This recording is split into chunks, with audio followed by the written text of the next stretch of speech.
the beams in it. That was 2014 because that's the last. That was the year I drove the Supra. Yeah. And that's when we quote unquote drove together at the time. Both So, fucked up our alternators in a big puddle. Yeah. That was the giant puddle. Yeah. Yes. Don't do 360s through a puddle. They're fine. Yes, because you left shortly. You left early, and then I didn't drive at all on the I had Sunday. to source an alternator so I could drive it home. The second day I couldn't drive at all because my car was waterlogged and no alternator.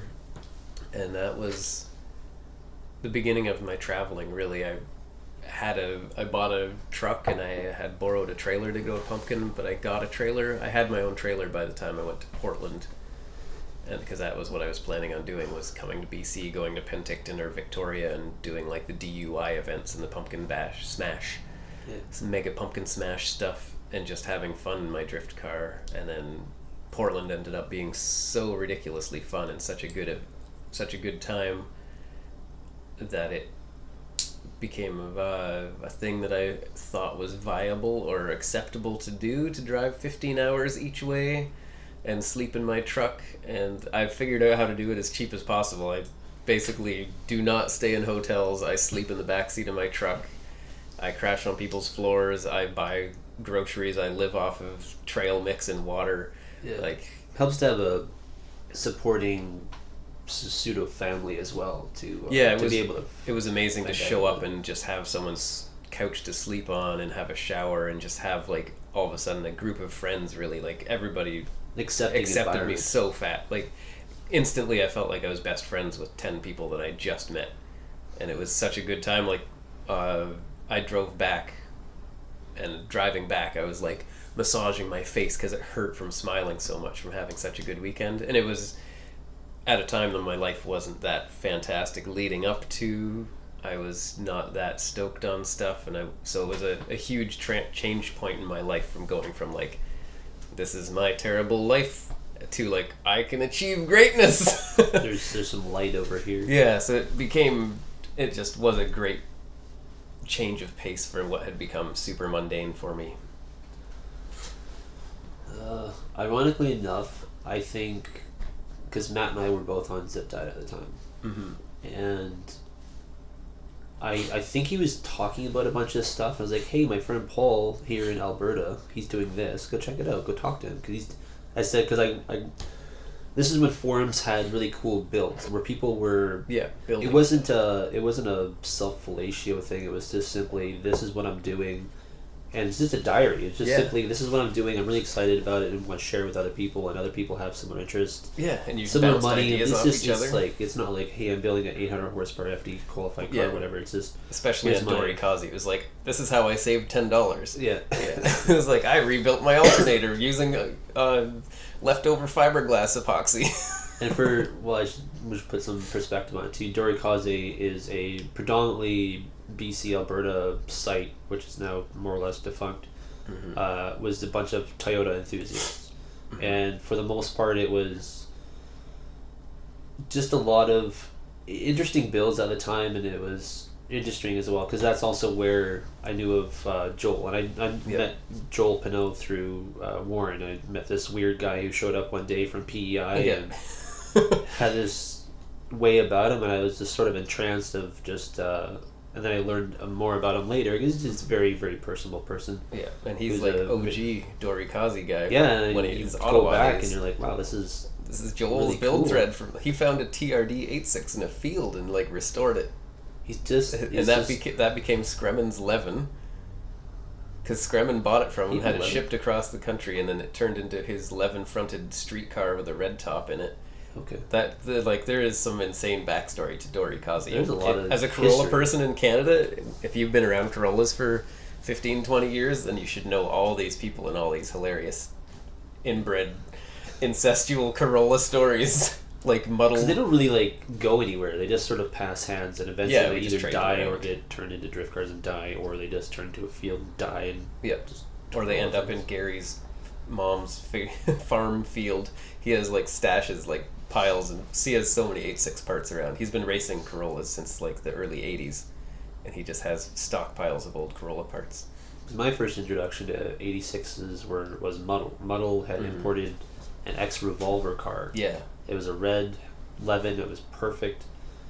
And like most thing Metal does, he makes it really good and sells it. It's sort of like our friend Jeff Minion, who does an amazing job building a car, then gets bored with it, sells it. I need something new. Yeah, and then he makes another car, and it's cool and stuff. And eventually, Metal got out of cars. But that Revolver car, which had amazing parts, it was very like rust free, I think it was awesome. It was great, and then it passed hands a few times and it just basically got parted out and I thought scattered to the wind. I thought one of the guys from Mello had it. Devin may have. I know Not Devin. Is that the one that Dave ended up with? Like Vickers got? I think Vickers has it.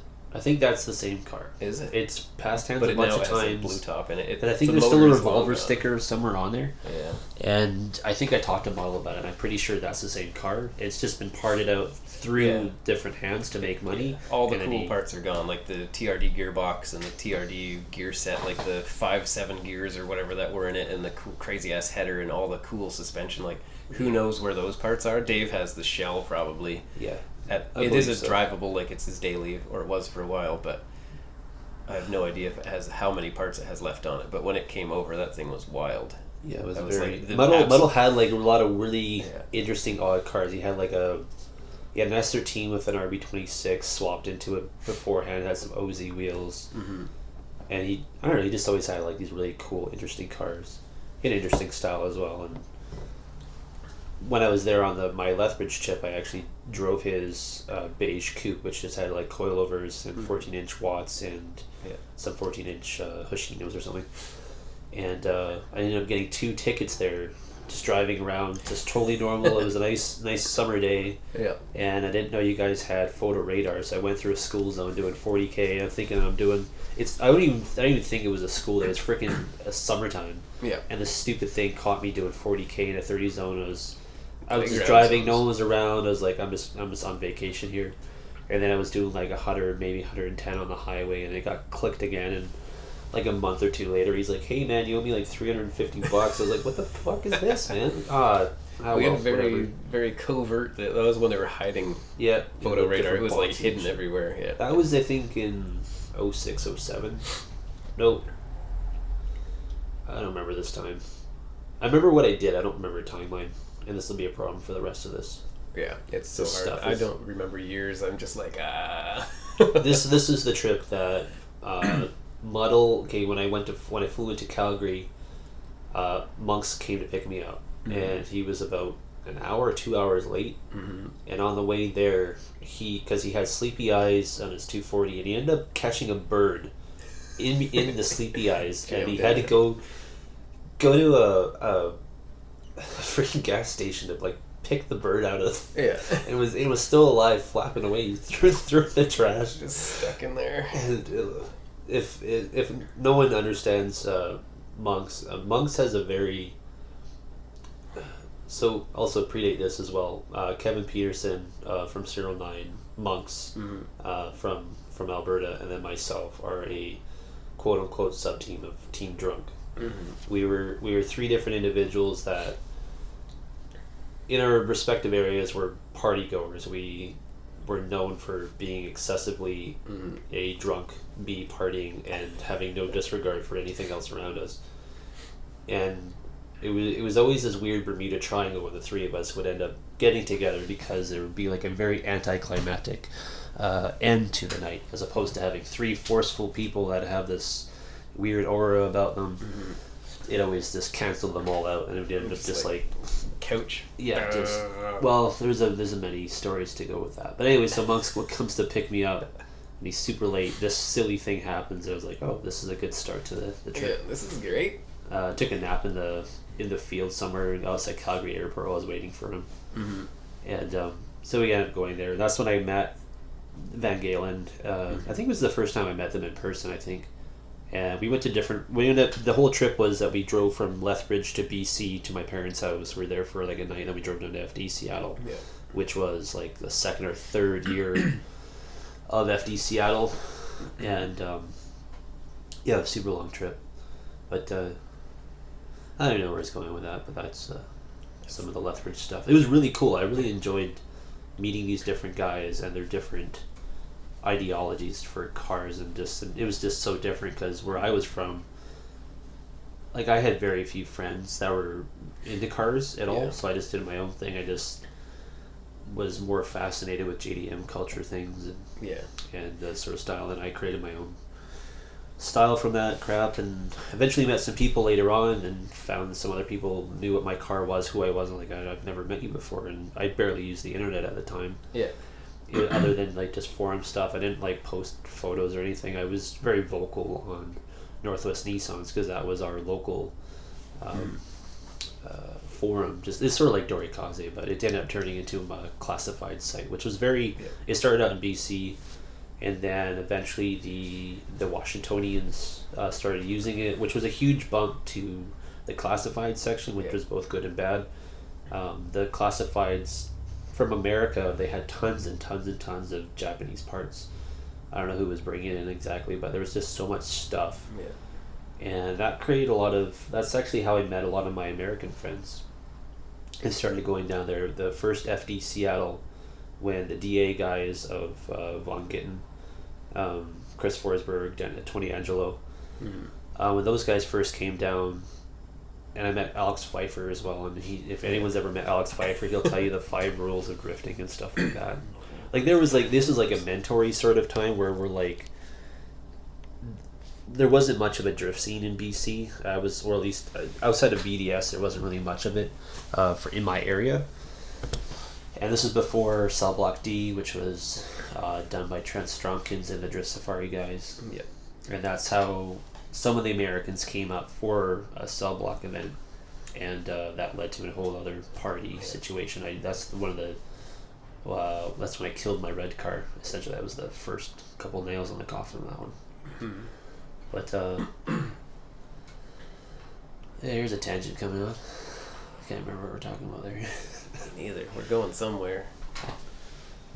I'll have to review this and edit it later, I suppose. Traveling. Yeah. I guess we were going somewhere. History. Oh, it's all started with monks. And then where does your story begin? How did you get into drifting / S13s and Supras and Cressidas and Civics and Nissan hard bodies? Who are you and where are you from? I'm Chris Vrand. I go by Vrand because my friends can't pronounce my last name very good, so I just went by Vrand. I first got into cars. My grandpa owned a house, or my grandparents owned a house in Squamish, and they had a big, like 2-3 acre piece of land, and he had a riding on lawnmower, and I was always fascinated by just machines and just driving them. I had no real interest in cars or motorbikes or anything like that. I just enjoyed driving around. I could control something. Just mechanized power. Yeah, I was like, I don't know what this is, but it's fun and I can move around. It's like this is like a train, but not a train. So that's where that sort of started. My dad and his brothers all had motorbikes and pickup trucks and did like lifted stuff. My dad had some. A lot of the stories my parents, I haven't heard. Like most people, you don't really hear the stories of your parents of what they used to do as kids. And it was unbeknownst to me till years later that he used to modify his truck. He had like an old Chevy pickup truck or whatever. I'm not very good with American stuff, but he had an old Chevy pickup truck. It was orange or yellow, and he had like an odometer tack in it or something. And he was always sort of like into cars and mechanically stuff. Like my dad does a lot of small engine repairs. It just keeps him busy. He likes tinkering.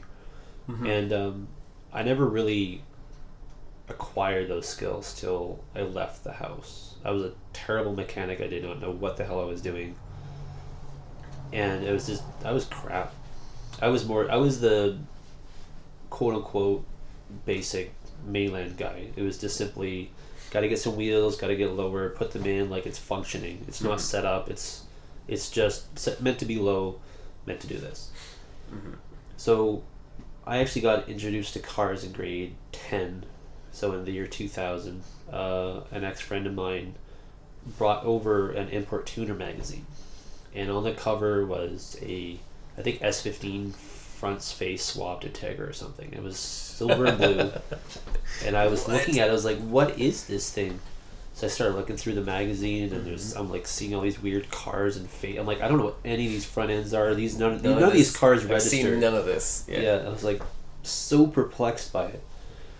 And in this time is this is the year 2000. So this is when internet is in its not necessarily infancy, but being accessible to other people who have other interests. So there's a lot of different message boards starting to fill out. Like there's actually things for you to find on the internet because it's been populated. Like, yeah, it's not just a wasteland.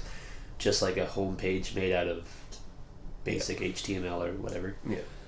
And so I was like super. At this time, it was basic internet and magazines, and in our area, it was just Import Tuner and Super Street and stuff. Yeah.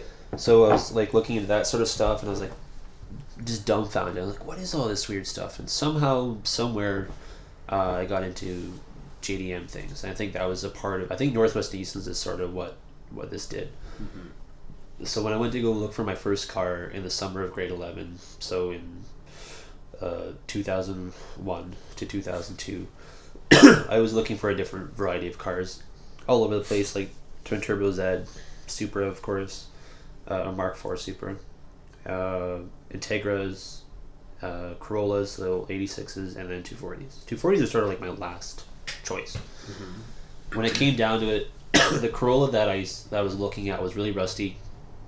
It was red. It would have been really cool, but also would have led me down a completely different path. And I always come back to this, is that I was looking at a DC4 Integra, so the base model 2-door. Mm-hmm. I always forget that the chassis code is incorrect. Like a DC2 is specific to a GSR and Type R. Mm-hmm. A DC4 is meant to be just a base model sort of thing. It's not just the 4-door, but it doesn't really matter, the semantics. Mm-hmm. So it was between the Integra and the 240 I ended up buying, and obviously I went with my 240. I was working at a Nissan dealership at the time, and it came up, and so my parents gave me a no interest loan for my birthday, and I bought it. And at that time was, I believe it was $6,300 with tax or without tax or something. Mm-hmm. This is a time when like 240s and Corollas were in the infancy stages of becoming old cars, but also people want them because of the initial D stuff and whatever. So I overpaid for that car. Terrible driver. I remember I think like a month before that I started learning to drive standard or something on my grandpa's pickup truck, and within the first like month I was turning a corner into this is before any drifting or any notion of drifting even existing. Just simply bought the car, and I clutched in while turning down our street, and it understeered, and I went to a patch of grass of one of my neighbors, like my way up neighbor. Mm-hmm. And that was the first, like, I suck at driving, I'm not very good at this, and taught myself how to rev match and like learn these things, because my dad was terrible at teaching me. He's got a very Vrand mentality. It's just we don't know how to articulate our words very good, and end up being like, well, just figure it out. Just go out there and just go do it. Just go do it. I'm not going to teach you, but I'm going to yell at you when you fuck up. So I eventually learned how to drive marginally better, and learned why you don't clutch in while turning, or why you should keep it in gear or whatever. It doesn't really matter, so long as you get around the corner correctly. Mm-hmm. But yeah, I started doing that. So then I was one of the first of my group of I don't have any high school friends other than one good friend that I've stayed friends with I graduated in 2003. I met him in 94.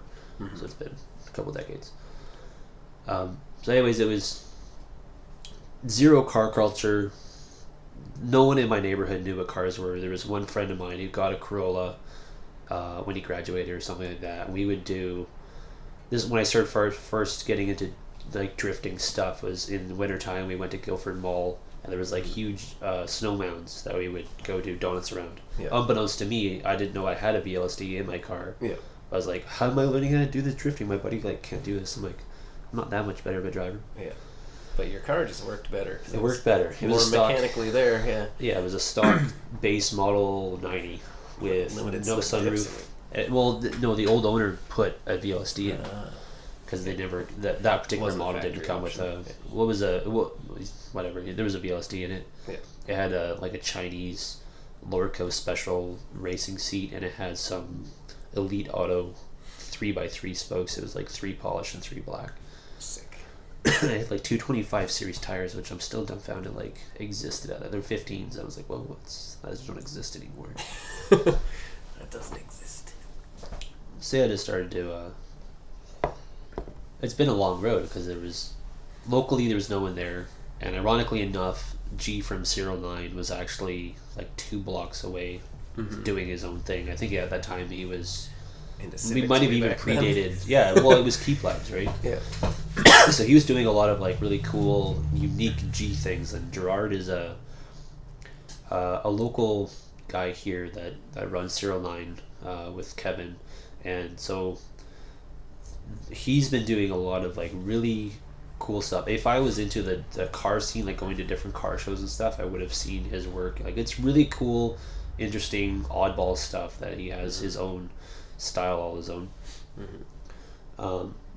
Then everyone else was sort of in BC. There was a lot of sporadic people. So if you were to look on a map, you'd have like little quadrants of where these different teams would be. Yeah. And they weren't really teams, just like people that like put a name to themselves. Yeah. And so there was like the Richmond crew, which was Kevin and Matt Peterson, not related, ironically enough, just about the same name. So there's like the Richmond crew, which were a lot of JDM cars. There was a much more JDM specific styling in Richmond. And it was really cool cars. They were the more famous guys at the time. They were sort of like local celebrities in a way, where those were guys doing JDM things. There's still a bunch of like the Northwest Nissan's guys was a forum basically of a bunch of late 20s to early 40s sort of guys that ranged in the general car crowd of, I put some wheels on my car, I want to go to a Cars and Coffee or Boston Pizza or whatever. Yeah. And then there was a few guys who had SR swaps, and SR swaps were just starting to come into play, where people were swapping motors. And other than that, it was just like a cold air intake and a Greddy exhaust or something. Yeah. So Richmond was doing its own thing with a variety of chassis and their styling of stuff, and then there was the Northwest Nissan's guys, which was just all like the little people from all over the place that just sort of got together, got coffee or Boston Pizza or whatever, and then just talked about cars. And that was never really my interest. It's a car, it does whatever it is.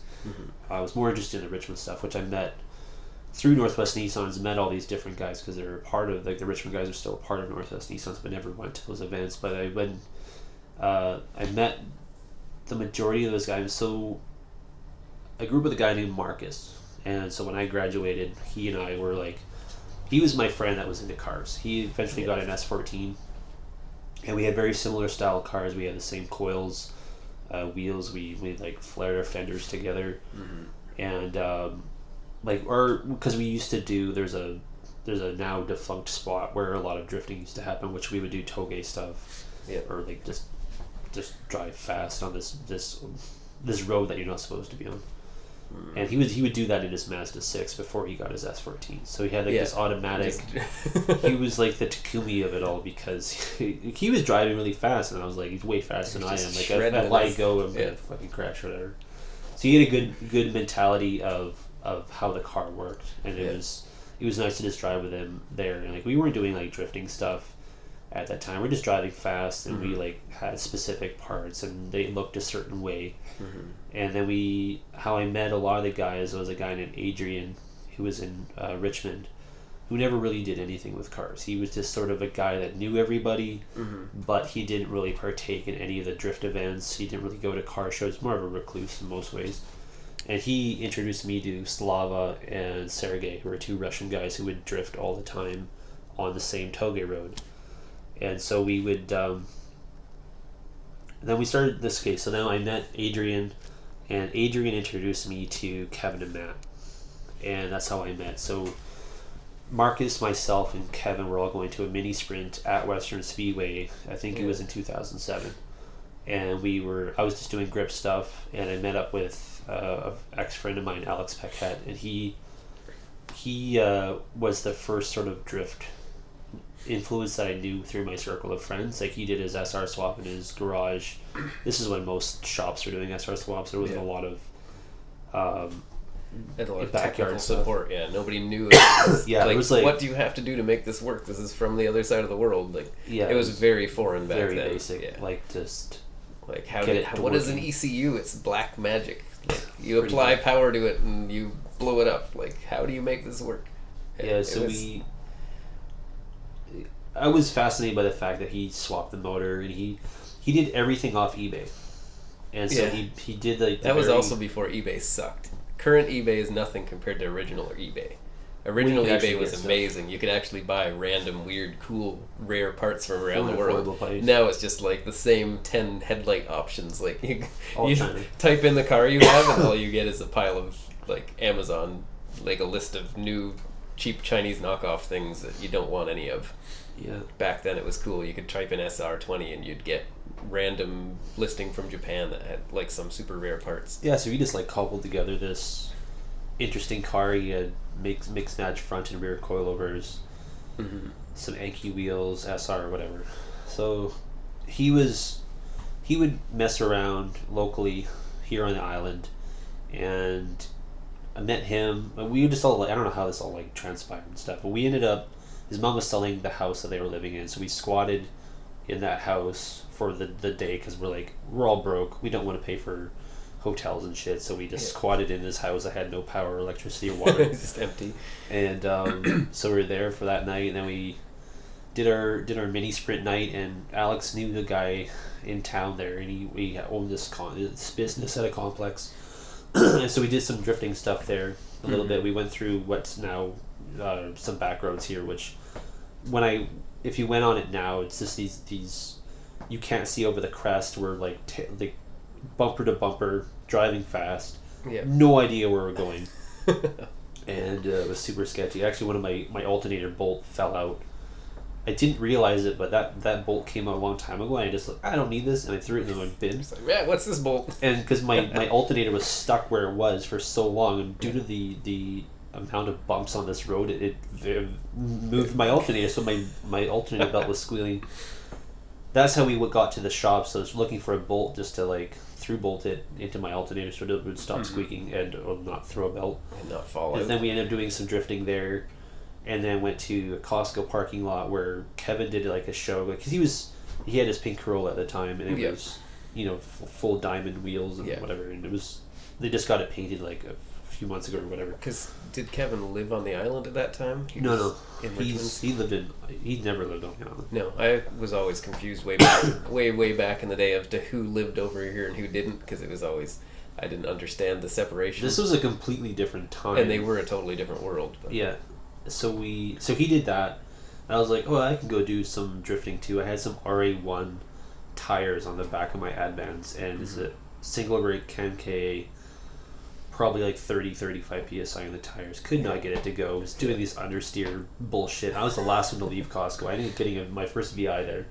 There's a box too. The guy, the officer who gave it to me, did not know his ass from his elbow whatsoever. He was a trainee, and so he's going through all this stuff. And to be fair, at that time, I was really stupid. I was like, I don't need my signal lights. I'll just like zip tie the bulb inside and take off my front position markers and zip tie everything on because it's cool. Zip ties. I'm like, I am the stupidest dickhead ever. Like, he could have given me tons of other tickets. It could have been a box one or whatever. I got off easily at the time. At that time, it was not as hard to get a VI pass on the mainland, so they were a bit more legit. But anyways, we did that. Did the mini sprint thing, and had a good time there.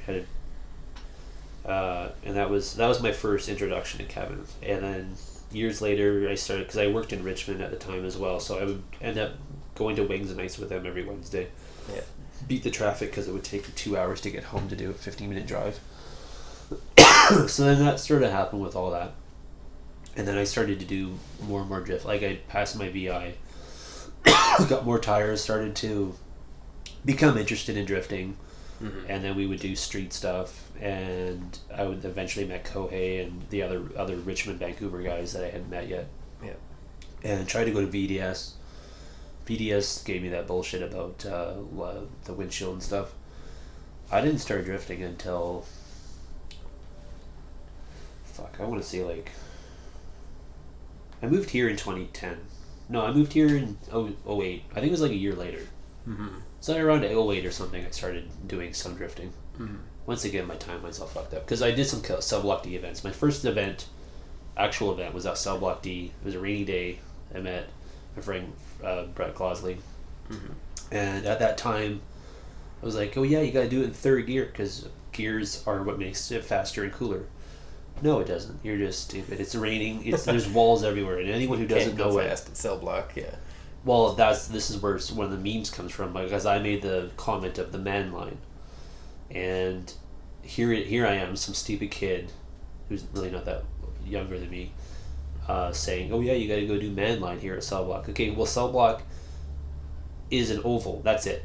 Yeah. And it's surrounded by walls. They inside don't move. and outside. Inside and outside. Inner wall, outer wall. There's okay. So one of the corners doesn't have it. It has a curb, and then a patchy field. So during this rain day, it was off without a hitch, and it was the typical first drifter. You spin out, don't hit the wall. You give the middle finger to the wall. You're like, oh, that's a stupid thing. That doesn't, your feng shui is all messed up. You stupid dummy. Why would you do that? Mm-hmm. So this is a place that claimed on a ton of cars, like just tons of them.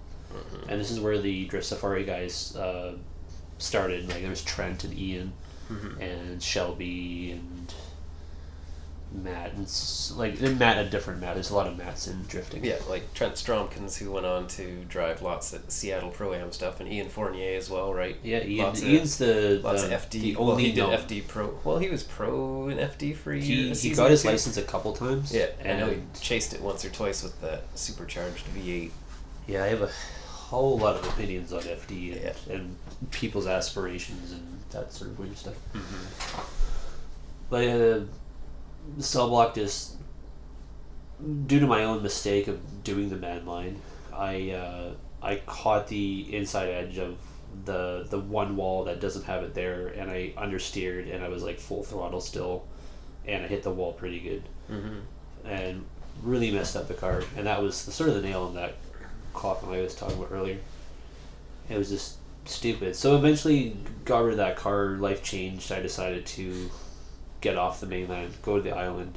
Mm-hmm. I lived in a trailer for like two and a half years, mm-hmm. built a shop, swapped my entire red car to my current coupe, and did that by myself in the snow, uphill both ways, with just a freaking engine hoist, which previous to all of that, my mechanical knowledge was garbage. I did not know what I was doing. I could do the basic, take the bolt off, put it back in. Maybe it might fit. I don't know.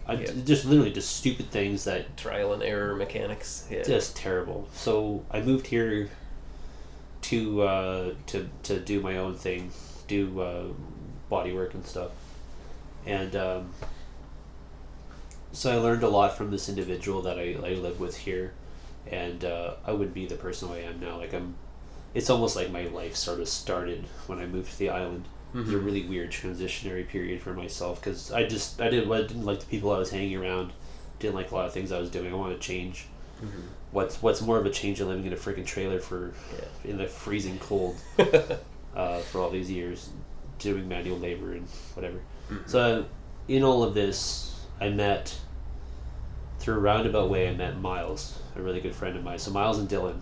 So Miles was looking for a Simon intercooler for his KAT project that he was doing, and my business partner at the time had a Evo one or an Eclipse one. I went there and I was like, "Oh, I have an SR one. I have some a bunch of spare parts. Like, do you want to buy that instead of this stupid thing?" Well, yeah, that makes way more sense. Through this roundabout way, met Miles and Dylan, and then Miles was like, "Hey, some friends of mine are going to go drifting. You want to come with me?" I was like, "Fuck yeah, let's do this." I was like, at this time I had no friends. I had my business partner and his friend who was a piece of shit, and then that was it. Mm-hmm. I didn't really talk to anyone else, and really weird time. Meet Miles and Dylan, who are like the most polar opposite people. Yeah. But they're longtime friends, mm-hmm. and they're into drifting and stuff. And I was like, "Oh, awesome!" This is where I met Warren and Nick and all of the business casual guys. And meeting those guys changed everything for my life, because I had nothing but terrible friends and bad choices and always giving a person the benefit of the doubt all the time, and always getting screwed over in the end. Yeah. And this is the first time I met people that were like fully honest, didn't want anything from you. They just wanted to hang out. Yeah. And it was much like your Portland adventures, which I hung out with a lot of the same people, and I loved going to the States.